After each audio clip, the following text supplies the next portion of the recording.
Bonjour à tous. Aujourd'hui, nous sommes dans l'Évangile de Luc, chapitre 11, et notre titre, quelques jours après les fêtes et tous les échanges de cadeaux, la carte cadeau non encaissée. Dans un moment, Luc, chapitre 11.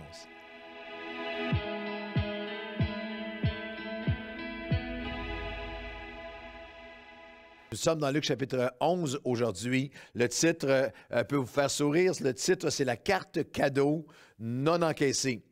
Vous savez, la carte cadeau est maintenant, à travers le monde, en Amérique du Nord, en Europe en particulier, est devenu l'échange. C'est chez nous, dans ma famille, que ce soit à Noël, au jour de l'an, on s'échange des cadeaux et tout le monde souriait. C'est un échange de cartes cadeaux. Vous savez qu'il y a 59% de tous les cadeaux qui ont été donnés cette année étaient des cartes cadeaux. Mais une des choses qui m'a fait sourire, c'est que le consommateur de cartes à cadeaux que nous avons reçus moyen en Amérique du Nord, il y a eu le consommateur moyen de cartes oubliées, non encaissées ou non utilisées. J'ai reçu une carte, je l'ai mis dans un tiroir, oui, je vais m'en servir, et qui est ou perdue, oubliée ou non encaissée, est une moyenne de plus de 200 $ par personne dans les derniers 5 ans.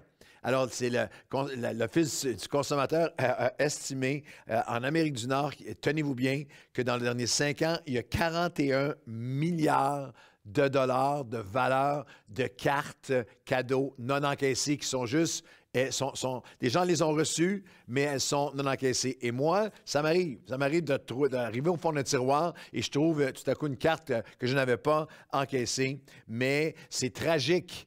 Ça peut être dommage au niveau humain, mais c'est tragique au niveau spirituel. Lorsque nous n'encaissons pas les cadeaux de Dieu, la carte cadeau de Dieu. Et dans Luc 11 commence avec la carte cadeau la plus formidable de l'histoire, qui est la carte cadeau non encaissée, la plus formidable de l'histoire, qu'on a maintenant appelée le Notre Père. C'est un chapitre sur la prière.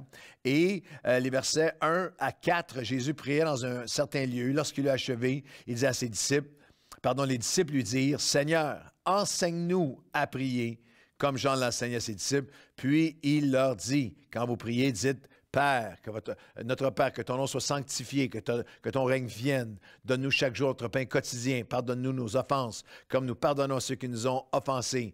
Et ne nous soumets pas à la tentation. C'est la version de Luc 11. Il y a un autre évangile également qui nous donne un portrait encore plus complet de cette prière. Mais lorsqu'on y pense, il y a par exemple 1 milliard de chrétiens sur Terre qui ont perdu leur carte cadeau, qui ont réduit cette prière du Notre Père à une répétition vaine lorsqu'on était enfant, qu'on répétait même comme une punition. Ceux qui ont connu cette époque, on va se confesser et on reçoit une punition. Tu vas dire 5, Notre Père, 2, je vous salue Marie. Et là, les gens se mettent comme une litanie, on se mettait à répéter sans même penser à ce que nous disions. C'est une carte qui est non encaissée. Et s'il y a une chose dans cet enseignement de Jésus, pendant tout le mois de janvier, on va vous enseigner sur le jeûne et la prière. Mais dans Luc 11, s'il y a un fondement, une fondation à la prière que Jésus veut nous rappeler, un puissant rappel avec une puissante simplicité, c'est qu'il faut encaisser la carte. Il faut demander.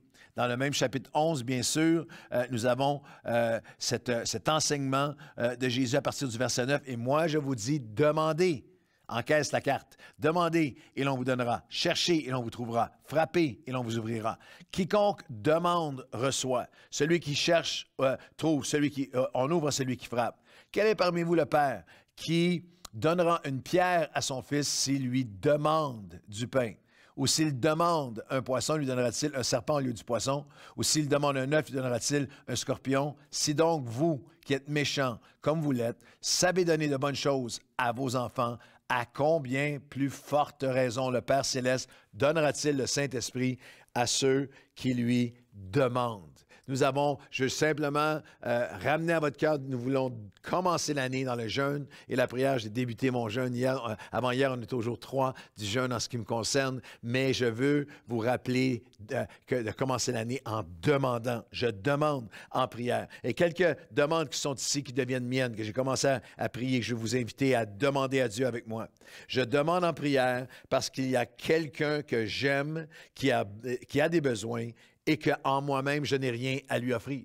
Dans Luc chapitre 11, il y a cette parabole. Il dit encore, si l'un de vous, verset 5, aviez un ami, qu'il aille le trouver au milieu de la nuit pour lui dire, « Ami, prête-moi du pain, car un de mes amis est arrivé de voyage chez moi et je n'ai rien à lui offrir. » Et j'ai été percuté par ces paroles. En ce début d'année, le jeûne nous ramène à une place d'humilité où nous réalisons qu'il y a plein de gens autour de nous avec des besoins et en nous-mêmes, j'ai rien à répondre. J'ai plus rien à offrir. Et peut-être que tu te sens comme ça en ce moment face à quelqu'un. Il y a quelqu'un dans ta famille qui est anxieux, qui est paralysé par tous les effets de la COVID. Il y a quelqu'un qui est retombé dans une dépendance près de toi et humainement, j'ai plus rien à lui offrir. Je pense à ces parents qui ont les enfants à la maison et il y a un épuisement, le télétravail, les enfants, on n'est pas capable de retourner à l'école. Je me sens vide, je sens que j'ai plus rien à offrir. Je reçois des courriels d'infirmières, de gens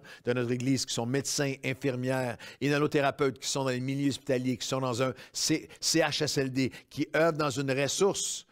J'ai reçu un courriel d'une travailleuse sociale qui est juste épuisée, ce sentiment de « j'ai plus rien à donner, j'ai plus rien à offrir ». Quelle extraordinaire ressource nous avons dans le jeûne et la prière. Si nous avons l'humilité de dire « on me demande du pain, on me demande l'encouragement, on me demande de l'aide, mais je n'ai plus rien à offrir en moi-même.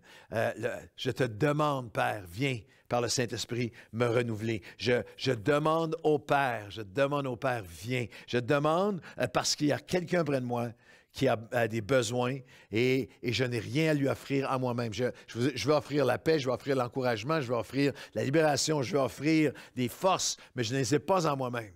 Et la deuxième demande, c'est que je demande en prière parce que Jésus est différent de toute autre aide humaine ou même de tout autre rite religieux. Dans cette parabole, si on continue à la lire, il dit, c'est la parabole de celui qui vient demander de l'aide à son ami. Au verset 7, « Ici, de l'intérieur de sa maison, cet ami lui répond, « Ne me dérange pas, ne m'importune pas, fatigue-moi pas, en québécois. La porte est déjà fermée. Mes enfants et moi sommes au lit. Je ne peux pas me lever pour te donner du pain. Je vous le dis, même s'il ne se levait pas pour les lui donner parce que c'est son ami, il se lèverait à cause de son importunité et il lui donnerait ce dont il a besoin. » Une des pires erreurs d'interprétation que vous pouvez faire à propos de ce texte, c'est de penser que Jésus se compare, que c'est comme ça avec Dieu, que si tu le déranges assez longtemps, et beaucoup de religions sont comme ça, c'est à force de répétition que... Mais Jésus n'est pas en train de faire une comparaison, il est en train de faire un contraste. Il contraste complètement. Il dit, je suis le contraire de cela. Et je peux demander à Dieu parce que de l'intérieur de la maison, Dieu ne me répond jamais, ne me dérange pas. Je ne le dérange jamais. Sa maison, son cœur est ouvert. Il ne me dit jamais, la porte est fermée. La porte est toujours ouverte. Il ne me dit jamais, je ne peux pas me lever pour t'aider. Je suis limité par, je ne peux pas. Dieu ne dit jamais, je ne peux pas. Dieu n'est jamais limité. Il est toujours là pour agir. C'est pour ça que nous demandons. Il ne répond jamais par perte de patience envers moi, mais parce qu'il est mon Père d'amour qui prend plaisir à rencontrer nos besoins. Il n'est pas un ami à bout de nerfs qui dit oui pour se débarrasser de vous. Il est un Père d'amour et de compassion différent de toute source d'aide humaine. C'est pour ça que je lui demande. Je demande parce que j'ai besoin de lui au quotidien. Ce n'est pas un luxe. Lorsqu'il prend l'expression, si on demande, le fils demande un poisson ou un pain, ce n'était pas le repas de luxe, ce n'était pas l'occasion spéciale, c'était leur quotidien, c'était la nourriture de base, c'était l'essentiel. C'est Dieu qui nous défie, il nous rappelle, j'ai besoin de lui au quotidien. Pas seulement comme une manette d'alarme lorsqu'il y a une grosse affaire que je pense qui arrive, que je suis allé au bout de moi-même. J'ai besoin de son esprit au quotidien.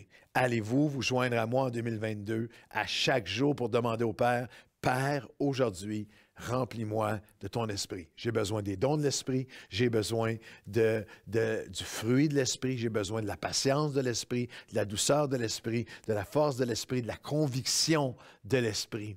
J'ai besoin des dons spirituels dans ma vie. J'ai besoin, en 2022, pas une journée sans l'Esprit. Je demande aussi en prière parce que j'ai besoin du doigt de Dieu pour faire reculer le démoniaque dans ma vie et dans la vie des gens que j'aime, pour qui je prie, et même dans notre nation, afin que le royaume de Dieu puisse venir vers moi. Toujours dans Luc chapitre 11 au verset 20, Jésus dit aux pharisiens, « Et si c'est par le doigt de Dieu que je chasse le démoniaque, le royaume de Dieu est donc venu vers vous. » Wow! C'est ce que le jeûne et la prière nous rend possible. Rend possible pour toi et moi de voir le doigt de Dieu venir toucher et changer, la faveur de Dieu. Je veux dire à tout le monde de Nouvelle Vie, pour tous ceux qui nous écrivent, qui nous appellent et qui nous disent comment c'est possible que vous avez traversé les 2 dernières années de pandémie dans la croissance, en ajoutant des églises, en ajoutant des sites, en nourrissant plus de gens, en aidant plus de familles, en voyant le nombre de personnes se joindre à Nouvelle Vie sur notre page Facebook ou suivant régulièrement Nouvelle Vie sur notre site, sur YouTube, avec tout de 10 000 à 100 000 dans les derniers 2 ans, plus de 100 000 personnes abonnées à notre chaîne YouTube. Comment ça se fait que vous croissez pendant l'année du désert? Le doigt de Dieu. Le doigt de Dieu. Comment ça se fait que depuis 28 ans, chaque année exponentielle, aucune année sans croissance, pas une seule année de plateau à Nouvelle Vie en 28 ans? Le doigt de Dieu. Comment ça se fait que Dieu prend un groupe de personnes aussi ordinaires et un pasteur aussi ordinaire que moi et que nous, ensemble, pour nous permettre de toucher le monde, de voir des multitudes venir à lui? Le doigt, c'est par le doigt de Dieu que le démoniaque recule et que le royaume de Dieu vient vers nous. Alors, je vous appelle à jeûner et à prier avec nous. Je vous appelle à vous joindre à moi. Je vous appelle à encaisser la carte cadeau. Demandez et vous recevrez. Frappez, on vous ouvrira. Cherchez, vous trouvez, car on donne à celui qui demande. Et c'est vous qui êtes humain, qui êtes limité et qui êtes capable même de méchanceté, pouvez donner de bonnes choses à vos enfants. Combien plus, à plus forte raison, le Père va nous accorder le Saint-Esprit, l'action surnaturelle du doigt de Dieu et du Saint-Esprit dans chacune de nos vies en 2022. Et ça, il n'y a pas une pandémie, il n'y a pas un confinement qui va pouvoir l'empêcher. Nous allons sortir de cette pandémie en 2022, mais nous commençons l'année en priant. Seigneur, nous venons à toi et nous demandons. On veut laisser aucune carte cadeau non encaissée dans les tiroirs. On veut venir à toi maintenant et te demander. Nous te demandons pour quelqu'un qui est près de nous, parce qui a besoin du pain, qui a besoin de délivrance, de consolation, de transformation. Et nous, en nous-mêmes, nous disons, je n'ai rien à te donner. Je n'ai rien en moi-même. Je ne peux rien par moi-même. Mais je peux tout par celui qui va me fortifier.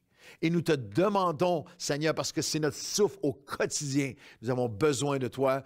Esprit de Dieu, viens, viens. Nous te demandons pas une seule journée en 2022 sans ton esprit. Viens me remplir aujourd'hui de ton esprit pour cette journée, ô Père céleste, et que le doigt de Dieu se manifeste dans les guérisons, dans les transformations, dans les délivrances, et que le royaume de Dieu vienne à nous de manière toute puissance comme jamais, au-delà de tout ce qu'on peut imaginer, dans le nom de Jésus. Et tout le monde dit Amen et Amen. Bonne journée à tous.